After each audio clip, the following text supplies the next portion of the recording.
Morning, everybody. Start of another week, Monday, March 14th.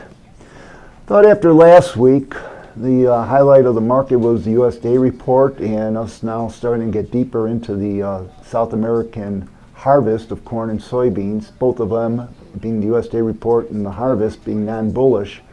But the market really didn't take it that way. We had wheat and beans closing up roughly 15 cents on the week, corn up 5 cents, meal up roughly $2, and the soybean oil market up around 100 points.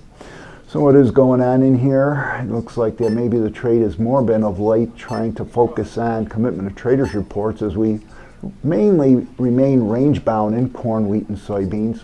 We found out on Friday that the trade has a bigger net short position in corn than we were realizing. There are also sizable net shorts in wheat. And they did a substantial covering of their positions in the soybeans.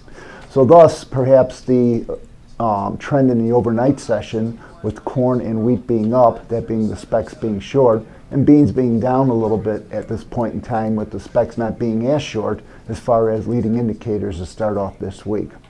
Other than that, we're winding down the delivery period. March contracts go off the board today. Of note, we noticed that where the beans and wheat registrations got canceled, but we also saw that a large commercial put out some corn deliveries over weekend, and that's perhaps leading the nearby corn prices a little bit lower here this morning. But we really don't have much open interest in the March contract, and once again, that'll be put to the wayside. So going forward in here right now, with once again the USDA report and the South American harvest out of the way, not that that's not important anymore. It looks like the trade focus as we work our way through the remaining days of March is going to be more on U.S. weather as we start to go and try and plant the crop, particularly down in the Delta and the Southeast. And then at the end of the month, we'll have two important reports, that being quarterly grain stocks and also prospective plantings, and the trade will become a little bit more focal on that. Other than that, near-term demand news for the U.S. will be exports inspections out later on this morning and the NOPA crush tomorrow, of which once again crushing margins that have been on their heels but stabilized. The crush still once again not running as strong as perhaps the USDA is forecasting.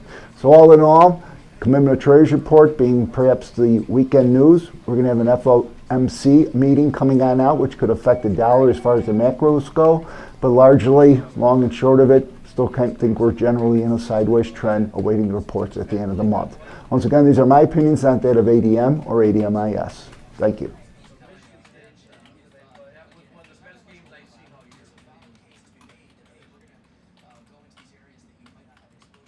I would sneeze because I'm like,